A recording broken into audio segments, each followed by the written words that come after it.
ధ్యానం చేస్తూ ఉన్నాం. వాటి ద్వారా మమ్మల్ని బలపరచండి. సత్యానికి మేము విధేయత చూపాలి. సత్యమయ్యున్న నీ మాటలకు విధేయత చూపాలి. వాటి ప్రకారము నడవాలి. వాటి ప్రకారమై జీవించాలి. అటు కృప ఈ సన్నిధిలో నా ప్రభ వింటున్న ప్రతి బిడ్డకి దయచేయండి. నా ప్రభ ప్రతి బిడ్డ నా ప్రభ ఈ మాటల ద్వారా బలాన్ని పొందాలి. ఈ మాటల ద్వారా వారి జీవితాన్ని మలుచుకోవాలి. ఈ మాటల ద్వారా నా ప్రభు వారి జీవితాల్లో మొదటి స్థానము మీకే ఇవ్వాలి. అతి కృపకి పాత్రులుగా చేసి నిద్ర శక్తులు దూరపరిచి మీరే మహిమ పొందమని యేసు నామమున ప్రార్థిస్తున్నాను తండ్రి, ఆమేన్.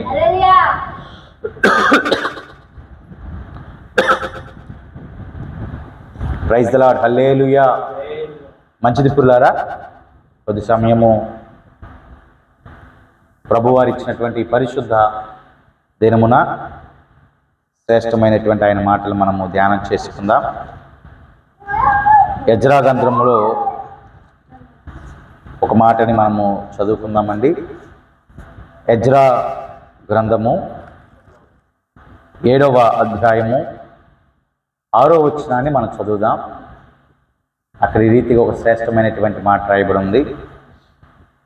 ఎజ్రా గ్రంథము 7వ అధ్యాయము 6వ వచనాన్ని నేను చదువుతున్నాను, జాగ్రత్తగా ఆలకించండి పిల్లరా. ఈ ఎజ్రా ఇశ్రాయేలుడైన దేవుడైన యెహోవా అనుగ్రహించిన మోషే యొక్క ధర్మశాస్త్రమందు ప్రవీణత గల శాస్త్రి మరియు అతని దేవుడైన యెహోవా హస్తము అతనికి తోడుగా ఉన్నందున అతడు ఏ మనవి చేసినను రాజు అనుగ్రహించును. ఆమేన్. అతడు ఏ మనవి చేసినను, లేఖనం మాట్లాడుతూ ఉంది, అతడు ఏ మనవి చేసినను రాజు అనుగ్రహిస్తాడు అనే మాట చూస్తూ ఉన్నాం. లోకంలో పుల్లరా కొన్నిసార్లు మన పరిస్థితులు స్థితిగతులు బాగోలేనప్పుడు కొంతమంది మనుషుల ముందు మనము ఏ మనవి చేసినా వారు ఆలకించవచ్చు, ఆలకించకపోవచ్చు. లేకపోతే సహాయం చేయొచ్చు, చేయకపోవచ్చు. కానీ ఈ ఎజ్రా గారు ఏ మనవి చేసినా దానిని రాజు ఏం చేస్తారంటే అనుగ్రహిస్తారంట. ఏం చేసినా రాజు ఎజ్రా పక్షమై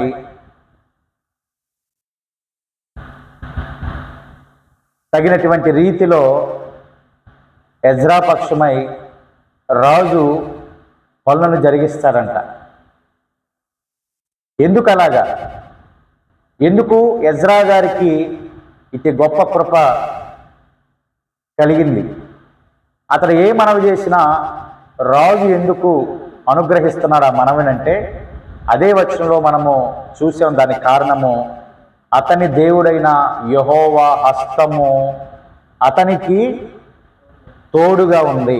ఆమేన్. దేవుడైన యెహోవా హస్తము ఎజ్రా గారికి తోడుగా ఉందంట. ఆయన హస్తము ఎజ్రా గారికి తోడుగా ఉండటాన్ని బట్టి అతడు ఏ మనవి చేసినా రాజు ఆ మనవిని ఆలకిస్తాడు. ఎంత గొప్ప కృపా ప్రియులారా. ఏ మనవినైనా కొన్నిసార్లు మనం అడుగుతాం కొంతమంది మనుషుల్ని, ఇది చేసి పెట్టని. దొరకకపోతే బాధపడతాం, దొరికితే సంతోషమే. ఇక్కడ ఎజ్రా గారికి ఆ బాధ ఏమి లేదంట. ఏ మనవి చేసినా రాజు ఆ మనవిని అనుగ్రహిస్తాడు. ఎందుకు బట్టంటే ఆయన హస్తము ఎజ్రా గారికి తోడుగా ఉంది. మరి ఎజ్రా గారికి మాత్రమే ఆయన హస్తము తోడుగా ఉంటుందా, లేకపోతే ఈ సన్నిధిలో ఉన్నటువంటి మనకు, సార్వత్రిక క్రైస్తవ సంఘమునకు, ప్రపంచ జనాభాకు ఆయన హస్తము తోడుగా ఉండదంటారా? ఖచ్చితంగా ఉండిద్ది. నిశ్చయముగా ప్రతి జన సమూహానికి దేవుని హస్తము తోడుగా ఉంటుంది. అయితే ప్రత్యేకంగా ఎజ్రా గారికి దేవుని హస్తము తోడుగా ఉండటానికి గల ప్రధానమైనటువంటి కారణాలు కింద వచనాల్లో మనం 3 కారణాలు చూడొచ్చు పిల్లరా. చూద్దాం. మనము ఒక మాట కనుక చూస్తే 10వ వచనాన్ని ఒకసారి చూద్దాం. 7వ అధ్యాయము 10వ వచనంలో ధర్మశాస్త్రమును పరిశోధించి దాని చొప్పున నడుచుకొనుటకును ఇశ్రాయేలీయులకు దాని కట్టడలను విధులను నేర్పుటకును దృఢ నిశ్చయము. దేవునికి మహిమ కలుగును గాక. ఎందుకు ఎజ్రా గారికి ఆయన హస్తము తోడుగా ఉంది? పిల్లలు ఆలోచన చేశారు ఎప్పుడైనా? కొంతమంది కొన్నిసార్లు అనుకుంటా ఉంటారు, దేవుడు వాళ్ళనే ఎందుకు దీవిస్తున్నాడని. దేవుడు ఎందుకు మమ్మల్ని దీవిస్తలేదు? అందరిని దీవిస్తారు కదా ఆయన. మనకున్న తారతమ్య భేదాలు ఆయనకి లేవే కదా పిల్లరా. ఆయన అందరినీ దీవిస్తాడు. కానీ మనము కొన్నిసార్లు సహజంగా అనుకుంటాం, నాకెందుకు ఇది లేదు, వాళ్ళనే ఎందుకు దేవుడు దీవిస్తున్నాడా అని. దీవించడానికి చాలా కారణాలు ఉంటాయి. దేవుడు దీవించాడంటే ఊరికినే దీవించడండి, కారణాలు చాలా ఉంటాయి. ఎజ్రా వారు ఈ రీతిగా దీవించబడటానికి, ఆయన హస్తము తోడుగా ఉండటానికి గల ప్రధానమైన 3 కారణాలు కనుక చూస్తే, యెహోవా ధర్మశాస్త్రమును పరిశోధించాడు. ఆయన ఎజ్రా ఏం చేశాడంటే ధర్మశాస్త్రమును పరిశోధించాడు. అంటే ధర్మశాస్త్రంలో ఉన్నటువంటి విషయాలను ఎజ్రా గారు నేర్చుకున్నాడు. ఆమేన్.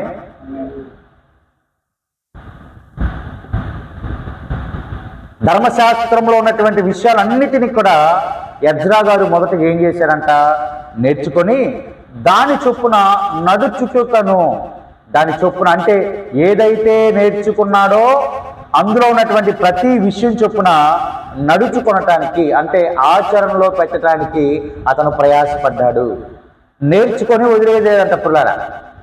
ఏదైతే దాని నుంచి నేర్చుకున్నాడో మంచి విషయాన్ని దాన్ని ఆచరణలో పెట్టాడంట. అది 2వ కారణం. 3వ శ్రేష్టమైనటువంటి కారణం ఏంటంటే పిల్లరా, ఇశ్రాయేలీయులకు దాని కట్టలను విధులు నేర్పుటకు దృఢనిశ్చయం చేసుకున్నాడు. ఏదైతే తాను నేర్చుకొని ఆచరించాడో వాటన్నిటినీ ఇశ్రాయేలీయుల జనాభాకి కూడా నేర్పించటానికి ఇతడే మరి సిద్ధపడినట్లుగా దృఢ నిశ్చయము చేసుకుంటున్నట్లుగా మనం చూస్తూ ఉన్నాం. దేవునికి మహిమ కలుగును గాక. చూడండి, 3 శ్రేష్టమైనటువంటి లక్షణాలు నేర్చుకున్నాడు, ఆచరణలో పెట్టాడు.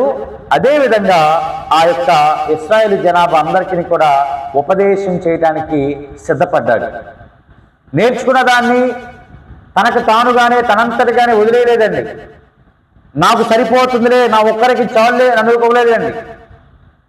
నేర్చుకున్న దాన్ని ఆచరణలో పెట్టాడు. ఆచరణలో పెట్టిన దానిని ఇదిగో అనేక మందికి ప్రకటించడానికి, ఉపదేశించడానికి ఆయన తనని తాను సిద్ధం చేసుకున్నాడు. కాబట్టి ఇప్పుడు ఎవరి హస్తము ఎజ్రాకి తోడుగా ఉందంటే దేవుని హస్తము.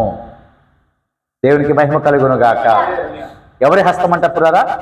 దేవుని హస్తము ఎజ్రాకి తోడుగా ఉండటానికి ధర్మశాస్త్రాన్ని పరిశీలించి అన్ని విషయాలను ఆయన ఏం చేశాడు? నేర్చుకున్నాడు. 2వది ఏంటంటే పురారా, వాటి ప్రకారమై నడిచాడు. 3వది ఏంటంటే నేను నడవటం కాదు, ఇశ్రాయేలు అందరి నడిపించాలని దృఢ నిశ్చయముతో ఎజ్రా ఉన్నారంట. మరి ఇటువంటి వారికి ఆయన హస్తము తోడుగా ఉన్నదా? ఇటువంటి వారికి ఆయన కృపా కాపుదల తోడుగా ఉన్నదా? ఉంటుంది కదా పురారా. నిశ్చయముగా ఖచ్చితంగా ఉంటుంది. ఈ 3 కారణాలను బట్టి, శ్రేష్టమైనటువంటి ఈ యొక్క 3 అంశాలను బట్టి దేవుని యొక్క హస్తము ఎజ్రా గారికి తోడుగా ఉంది. అతడు ఏ మనవి చేసినా ఆ రాజు ఆ మనవిని ఏం చేస్తాడంట? అంగీకరిస్తాడు. చూడండి ప్రియులారా, ఆ యొక్క అధ్యాయంలో మరికొన్ని వచనాలు గనక మనం చూస్తే 20వ వచనం ఒకసారి చదవండి ప్రియులారా.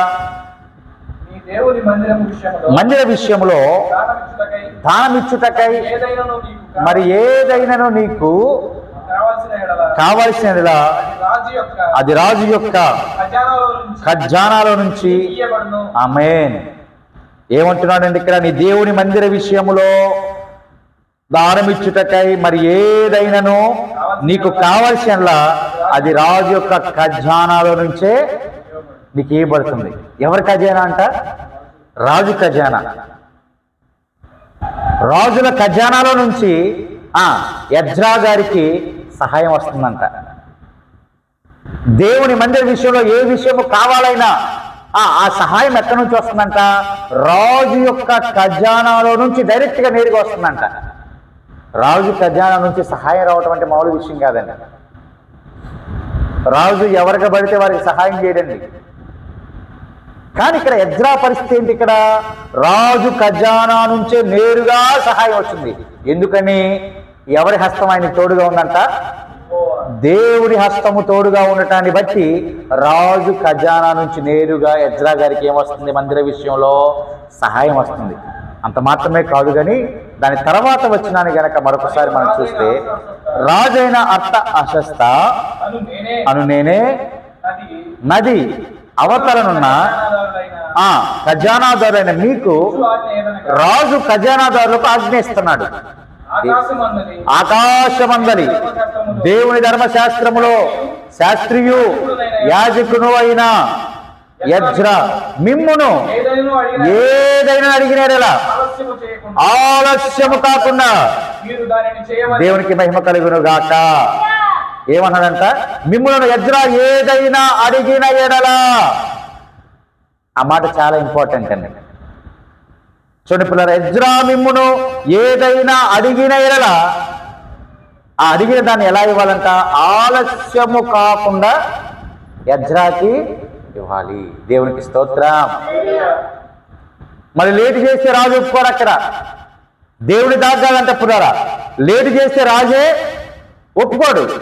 ఎందుకంటే అతను ఎంత కృప పొందాడు? రాజు ఖజానా నుంచే సహాయం చేసే కృప పొందాడు. ఒకవేళ మరి ఇతరత్ర ఏ విషయాలనైనా ఎజ్రా వచ్చి మిమ్మల్ని కనుక అడిగితే ఆలస్యము చేయకుండా రేపిస్తానయ్యా అనే మాట ఉండకూడదంటే ఎజ్రా దగ్గర. ఆమేన్. ఇగో మళ్ళీరా, ఇప్పుడు నేను బిజీగా ఉన్నాను మళ్ళీరా అనే మాట ఉండకూడదంట ఎజ్రా దగ్గర. ఈరోజు కుదరదులే, తాళం వేసేసాను, రేపు రా అనే మాట కుదరదంట ఎజ్రా దగ్గర. ఎందుకు కుదరదు? ఎవరి హస్తం ఆయనకి తోడుగా ఉందంట? ఆమేన్. దేవుని హస్తము తోడుగా ఉంది కాబట్టి ఎజ్రా దగ్గర రేపురా, ఎల్లుండిరా, తాళం లేదు, తాళం అక్కడెక్కడో ఉంది, అక్కడ పెట్టి మర్చిపోయి వచ్చాను అనే మాటలు ఎజ్రా దగ్గర మన దేవుని ముందు నిలిచిన బిడ్డల ముందు, మనుషుల ముందు, విశ్వాసుల ముందు ఈ మాటలు నిలబడవండి. ఆలస్యము చేయకుండా ఇవ్వాలంట. ఆలస్యం చేస్తే రాజు ఒప్పుకోడు. రాజును నియమించిన దేవుడు మాత్రం ఏమాత్రం కూడా ఒప్పుకోడు. ఎంత గొప్ప కృప పొందాడండి ఆయన. ఆలస్యం చేయకుండా ఇవ్వాలంట. ఇలా మన జీవితాలు ఆలస్యం అవుతుందా? దేనికోసమైనా ఎదురు చూస్తూ ఆలస్యం అవుతుందా?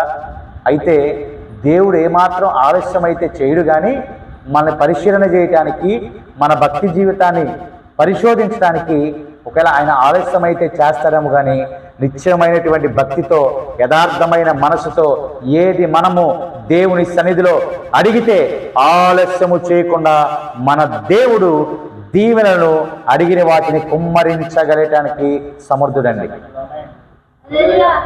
ఎజ్రా గారికి ఆలస్యం చేయకుండా, ఆలస్యం చేస్తారేమో ఖజానాదారులారా, ఆలస్యం చేయొద్దు. ఎజ్రా ఏమడిగితే ఆలస్యం చేయకుండా అది నీవు చెయ్యాలి. అదే మాట మనం మూలవాక్యంలో చూసాం. అతడు ఏ మనవి చేసినా రాజు ఆ మనవుని ఏం చేస్తాడంట? అనుగ్రహిస్తాడు. అనుగ్రహించేది రాజు కాదు, ఇక్కడ రాజు ద్వారా పని చేయించేది ఎవరంట? రాజులకు రాజైన దేవుడు. ఆమేన్. రాజు ద్వారా మాట పలికించేది ఎవరు? ఆయన పురులారా. రాజు నిమిత్త మాత్రుడే, ఖజానాదారులు నిమిత్త మాత్రులే, కానీ వాళ్ళకి పని చెప్పి ఆలోచన ఇచ్చి జ్ఞానం ఇచ్చి ఎజ్రా పక్షమై కార్యము చేసేది ఎవరంటే రాజులు రాజైనటువంటి దేవదేవుడు. రాజు ఖజానా నుంచి తీసుకోవచ్చు. ఖజానాదారులు ఏమడిగినా ఆలస్యము చేయకుండా పొందే గొప్ప కృప దేవుడు ఎవరికి ఇచ్చాడంటే ఎజ్రాకి ఇచ్చాడు. ఎందుకయ్యా అంటే ఆయన హస్తము ఎజ్రాకి ఎలాగుందంట? తోడుగా ఉంది. ఎందుకు బట్టి? ధర్మశాస్త్రాన్ని పరిశీలించాడు, దాని ప్రకారమై నడవటానికి ఇష్టపడ్డాడు. తను నడువుట మాత్రమే కాదు, కానీ అనేక మందిని నడిపించటానికి ఆయన ఏం చేశాడంట? తను తాను సిద్ధం చేసుకున్నాడు. పుల్లరా, అదే అధ్యాయంలో 28వ వచనాన్ని కనుక ఒకసారి చదివితే ఆ మాట ఒకసారి చూడండి. పుల్లరా, నా దేవుడైన యెహోవా నాకు తోడుగా ఉన్నందున అదిగో నేనేమవుతానంట? అమ్మ ఏమంటున్నాడు ఆయన? నేను బలపరచబడతా. ఎవరి హస్తం తోడుగా ఉంటే? నా దేవుని హస్తం నాకు తోడుగా ఉంటే నాకేమవుతుందంట? బలం వచ్చింది. ఏమొచ్చింది మనకి? బలము. ఎక్కడ లేని బలము ప్రభు ఇస్తాడు పిల్లలు. అప్పటి వరకు నడవలేకపోతున్నామా, మాట్లాడలేకపోతున్నామా, సరిగ్గా చెప్పలేకపోతున్నామా, మన బాధని వ్యక్తీకరించలేకపోతున్నామా, అయినా బాధపడాల్సిన అవసరం లేదు. ఆయన హస్తము మనకు తోడుగా ఉంటే, ఉండేటట్లు మనం చేసుకుంటే ఆయన మనం ఏం చేస్తాడంట? బలపరుస్తాడు. ఎవరిని? ఆయన హస్తము తోడుగా చేసుకోవాలి అనే ఆలోచన కలిగిన ప్రతి బిడ్డనంట. కొంతమందికే పరిమితం అది, ఎజ్రాకే పరిమితం అది, నెహేమియా గారికే పరిమితం అది, దావీదు వారికే పరిమితమా? అబ్రహాం గారికే పరిమితమా? మేరీ మమ్మకి కాదా? ఆమె ఎలీషాకి కాదా? రేచల్కి కాదా?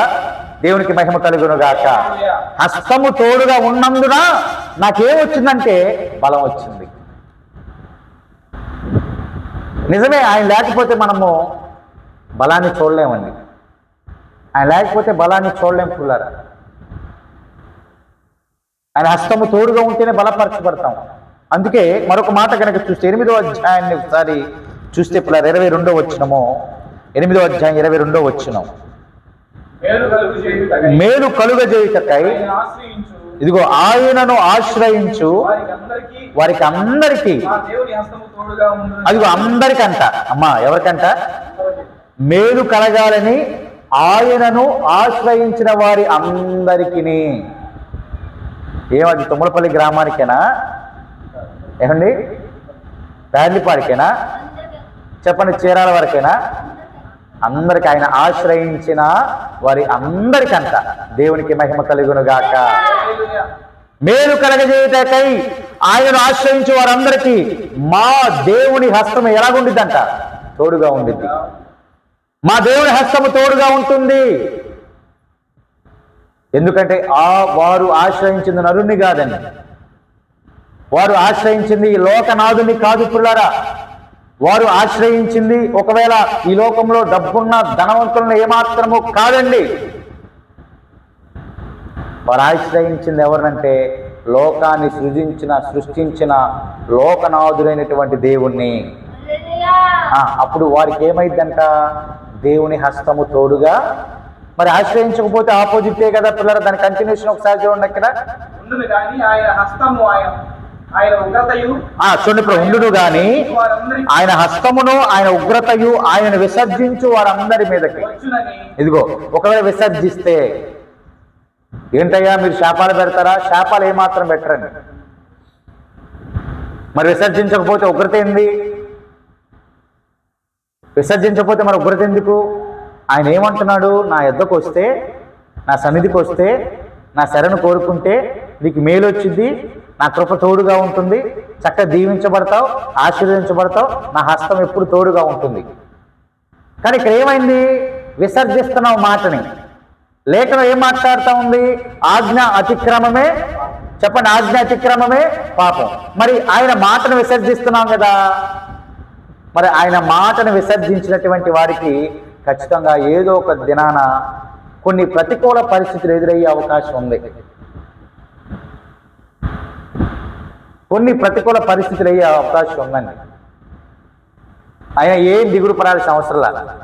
ప్రతికూలతలో కూడా ఆ పరిస్థితులన్నిటినీ ప్రార్థన చేసిన వెంటనే నీకు అనుకూలముగా మలచడానికి మన దేవుడి సమర్థుడు.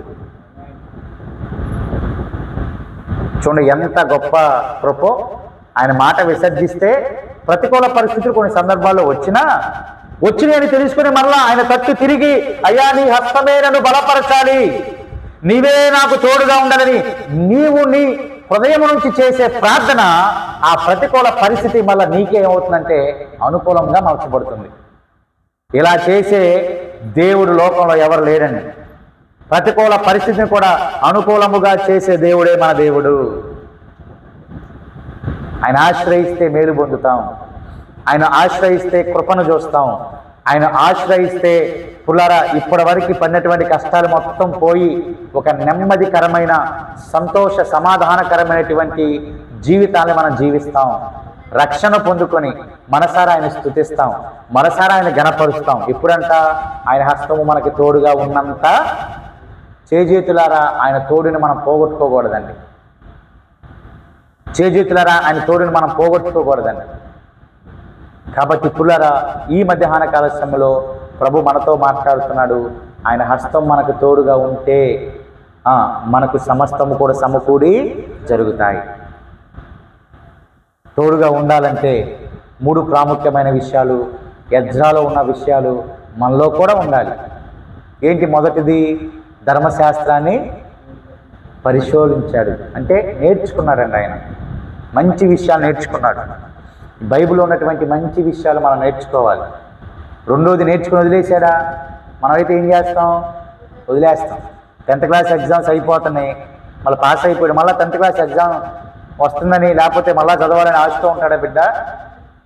పాస్ అయిన తర్వాత మళ్ళీ బుక్స్ తీస్తాడండి. వీడు మళ్ళీ ఎప్పుడు తీస్తాడు? ఏదో గవర్నమెంట్ జాబ్ ప్రిపేర్ అయినప్పుడు మళ్ళీ బుక్స్ తీస్తాడు. మళ్ళీ 10th చదవాల్సిన అవసరం ఉందా? లేదుగా కదా పుల్లారా. చూడండి, ఈయన ఏం చేశాడు? పరిశీలన చేసి ఆచరణలో పెట్టి దాని ప్రకారమే నడిచాడు. అప్పటితో వదిలేలా, ధ్యానిస్తూనే ఉన్నాడు, ఆచరణలో పెడుతూనే ఉన్నాడు. ఆ రెండిటికంటే ప్రాముఖ్యం ఏంటంటే, ఇది నా మట్టుకు నా వరకే ఉండటం కాదు, ఇశ్రాయేలీయులను కూడా నేను ఎలాగ చేశానో, ఎలాగ నడిచానో వారిని కూడా అలాగే చేయాలని దృఢ నిశ్చయం చేసుకున్నాడు. ఆమేన్. ఎంత గొప్ప కృప చూడండి పిల్లారా. ఎవరు నశించిపోకూడదని ఎజ్రా అనుకొని, నేను వెళ్ళిన ఈ మార్గంలో ఇశ్రాయేలుని కూడా నడిపింప చేయాలని దృఢ నిశ్చయాన్ని చేసుకున్నాడు. మరి మనము కూడా ఈ రీతిగా ఉంటున్నామా పుల్లారా? మనం నేర్చుకుంటున్నామా? ఆచరణలో పెడుతున్నామా? ఎదుటి వారికి ఇలా ఉండండి అని చెబుతున్నామా? చెప్పాలంటే మనం మొదటగా ఉండాలి కదండి. చెప్పాలంటే ఏం చేయాలి? మొదటిగా మనం ఆచరణలో వాటిని పెట్టాలి. పెడితే అప్పుడు మన మాట వాళ్ళు వింటారు. ఎజ్రా ఆచరణలో పెట్టాడు, పరిశీలన చేశాడంట, పరిశోధించాడంట, వాటి ప్రకారమే నడిచాడు, రాజుల భాగ్యాన్ని కూడా పొందుకున్నాడు. ఏ మనము చేసిన ఆలస్యము కాకుండాంట. శ్రేష్టమైన మాట కదా అది పిల్లారా. ఆలస్యము కాకుండా ఎజ్రా ఏదైతే అది ఇవ్వండి. పై వచనానికి అద్భుతమైన వచనాలు రాయబడి ఉన్నాయి పిల్లారా. 7వ అధ్యాయంలో అద్భుతమైన వచనాలు ఉన్నాయి. ఏది కావాలో అది తీసుకు ఎజ్రా, నీకు ఏమాత్రం ఎవరు ఎదురు చెప్పేటటువంటి వారు ఎవరు కూడా లేరు. అద్భుతమైన వచనాలు పిల్లారా. అతని భక్తి జీవితమే అతన్ని ఈ రీతిగా రాజు ఎదుట నిలబెట్టింది. అతని ఆత్మీయ స్థితే ఈ రీతిగా అతన్ని రాజు ఎదుట నిలబెట్టింది. ఈ రోజున చిన్న బిడ్డల ముందు నిలవలేకపోతున్నావా? రాజుల ముందు నిలవలేకపోతున్నావా? మా అధికారుల ముందు నిలవలేకపోతున్నావా? ఎందుకంటే మనలో ఉన్నటువంటి లోపాలు, ఆయన తోడుగా చేసుకోలేనటువంటి విధానము. కాబట్టి ఆయన తోడుగా చేసుకోవడానికి మనం ప్రయాసపడాలి, ప్రయత్నం చేయాలి పిల్లారా. చేస్తే నిశ్చయంగా మేలుతో నింపబడతాం. చేయలేకపోతే, ప్రయత్నం చేయకపోతే అననుకూల ప్రతికూల పరిస్థితుల్లో కొన్ని సందర్భాలు మనము వాటిలో మరి ఎదుర్కొనవలసినటువంటి దినాలు ఖచ్చితంగా మనం చూస్తాం. కాబట్టి అవేమి మన దరిదాపుకు రాకుండా ఆయన హస్తం మనకు తోడుగా ఉండాలంటే నెంబర్ 1 లేఖనాలను మనము ధ్యానించాలి. చెప్పండి, మొదటిది ఏంటంటే పిల్లారా, లేఖనాలను ధ్యానించాలి. నెంబర్ 2, ధ్యానించిన దాని ప్రకారమై నడవాలి. ధ్యానించిన దాని ప్రకారమై, లేఖనం ఏం చెప్తుందో దాని ప్రకారమే నడవాలి. ఏం చెయ్యొద్దంటుందో చేయకుండా మనము, ఏం చేయమంటుందో చెయ్యాలి, ఏం చేయొద్దంటుందో చేయకుండా ఉండాలి. నెంబర్ 3 ప్రాముఖ్యం, మనం ఎలాగ నడుస్తున్నామో లేఖనాలు అనుసరించి అనేక మంది జనులను కూడా అలాగే నడిపిస్తే ఎవరి హస్తం మనకు తోడుగా ఉంటుందండి? ఆమేన్. మరి చెప్పండి, ఇప్పుడు ఎంతమందికి మీరు ఆ మాటలు చెప్పుకుంటారు? చెప్పండి పిల్లారా. నేను ఇలాగున్నాను, నేను ఇలాగ పాటించాను, ఇలాగ నడుస్తున్నాను, మీరు కూడా నడవండమ్మా అని ఎంతమందికి చెప్పుకుంటారండి మీరు? ఊరుకోండి పాస్టర్ గారు, మేము చెప్పేది ఏంది, అది మీ బాధ్యత కదా, మేమేదో వచ్చి నీరిపోయే వాళ్ళమేగా, మాకు ఆ పనులు చెప్పొద్దు. చెప్పారా, ఇక వచ్చేవారు మీకు కనపడను. నేను చెప్తే కనపడిన అంతే. నీ బాధ్యత నువ్వు నెరవేర్చు, నా బాధ్యత నేను నెరవేర్చు. లేఖనం అలా చదవట్లేదండి. లేఖనం ఏమాత్రం అలా చదవట్లా. ఒకవేళ ఎజ్రా అలా అనుకుంటే వాళ్ళందరినీ కూడా బలపరచాలని ఏమాత్రం కూడా దృఢనిశ్చయం చేసుకునేవాడు కాదు. నా మట్టు నేను బలపరచబడ్డాలి చాలు అనుకునేవాడు. నీవు బలపరచబడాలి, ఇదిగో నేను ఇలాగ బలపరచబడ్డాను అని అనేక మందికి చెప్తే ఆయన హస్తం మనకు తోడుగా ఉంటుంది. అప్పుడు అడుగు నువ్వు, ఆమేన్. అప్పుడు అడుగు, ఆలస్యము లేకుండా నువ్వు అడిగేది రాకపోతే అప్పుడు చూడండి పిల్లారా, ఇవన్నీ చేసి 3 పనులు చేసి నువ్వు ప్రభువుని అడిగితే ఆలస్యము లేకుండా ఆశీర్వాదాన్ని ఇస్తాడు. ఈ 3 పనులు చేయకుండా హస్తము తోడుగా ఉండమంటే ఎలాగా? అయ్యి ఆలస్యం అవుతుందంటే ఎలాగా? ఆలస్యం అవుతుంది మన క్రియలను బట్టి, ఆలస్యం అవుతుంది మన పనులను బట్టి.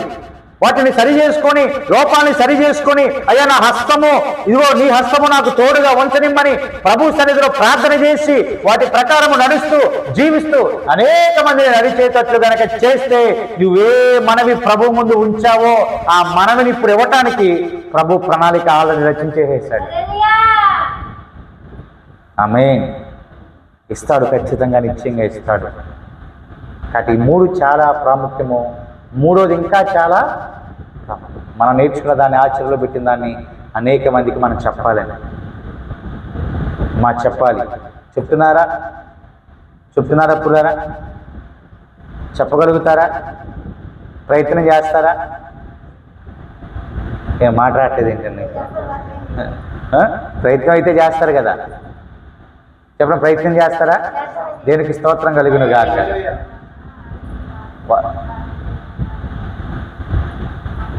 వారికి వెళ్ళి మనం ఏం చెప్పాలంటే ఏమి చెప్పం.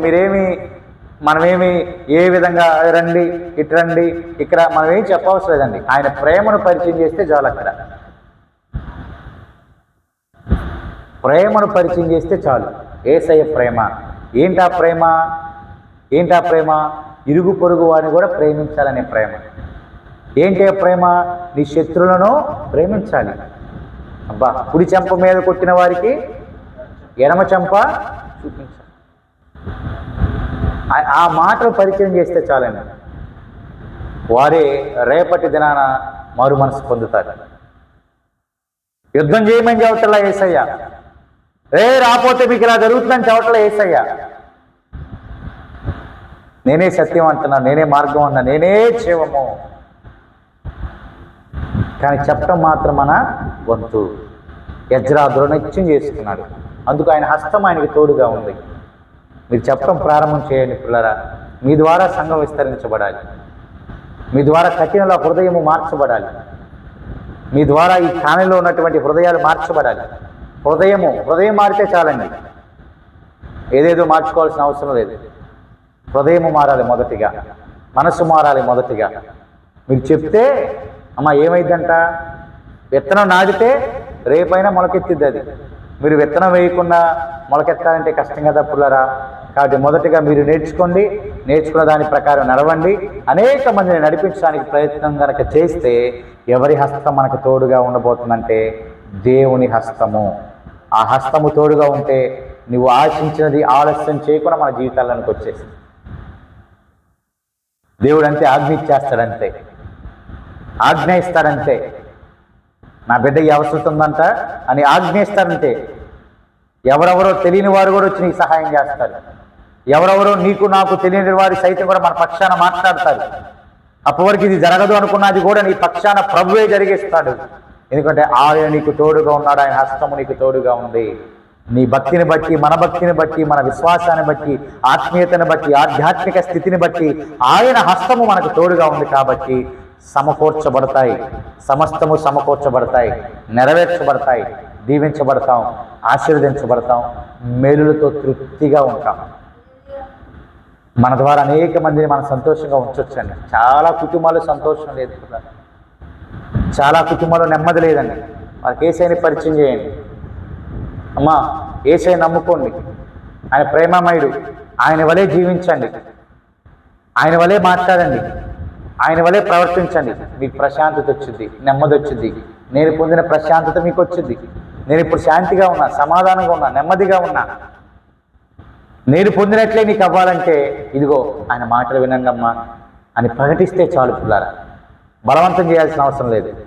ఆమె బలవంతం చేయాల్సిన అవసరం లేదండి. బలవంతం చేస్తే మళ్ళీ ఏదో ఒక రోజు ఆ మనుషురాలు వెనక్కి తిరుగుతారు. మళ్ళీ బలవంతం అవసరం లేదు. ఇక్కడ ప్రేమతో కనుక చెప్తే వారు మారు మనసు పొందుతారు. మన ద్వారా దేవుని ద్వారా వారి కుటుంబాల్లో సంతోషము, సమాధానము, ఆశీర్వాదాలు ఉంటాయి. ఆ రీతిగా మనం అందరం కూడా ప్రయాసపడటానికి ఏదైనా నుంచే ప్రయత్నం చేద్దాం. మన ప్రయత్నాన్ని దేవుడు సఫలం చేయునుగాక. ఎజ్రా గారికి తోడై ఉన్నటువంటి ఆ హస్తము మనకు తోడై నడిపించునుగాక. దేవుడి మాటను దీవించునుగాక. ప్రార్థన చేద్దాం. విత్తబడిన వాక్యం కోసం ప్రార్థన చేద్దాం. ప్రార్థనలో ముందుకు కొనసాగుదాం. జీవాధిపతి, పరిశుద్ధుడా, మహోన్నతుడా, మీ నామానికి వందనాలు, స్తోత్రాలు. ఎజ్రా గారిని మా ముందు ఉంచారు. ఆయనకి నా ప్రభా మీ హస్తాన్ని తోడుగా ఉంచారు. ఏ రీతిగా నా ప్రభ ఆయన బలాన్ని పొందారో, శక్తిని పొందారో, రాజు యొద్ద నుంచి నా ప్రభ కోరుకున్న వాటన్నిటిని పొందుకున్నారు. ఆలస్యము లేకుండా అతి కృప మాకు దయచేయండి. అటు ధన్యత దయచేయండి. బలపరచండి, క్షేమాన్ని ఇవ్వండి, శక్తిని ఇవ్వండి. నీ కృప కాపుదల సన్నిధిలో ఉన్న వారందరికీ దయచేయండి. సార్వత్రిక క్రైస్తవ సంఘానికి దయచేయండి. నేర్చుకున్న దాని ప్రకారమై నడవాలి. నడిచిన దాని ప్రకారం అనేక మందిని నడిపించడానికి కృప, ధైర్యము, శక్తిని మీ నామం అనుగ్రహించి మీరే మహిమ పొందమని యేసుక్రీస్తు నామమున ప్రార్థన అడిగి వేడుకొనిచున్నాము తండ్రి. ఆమేన్. హల్లెలూయా.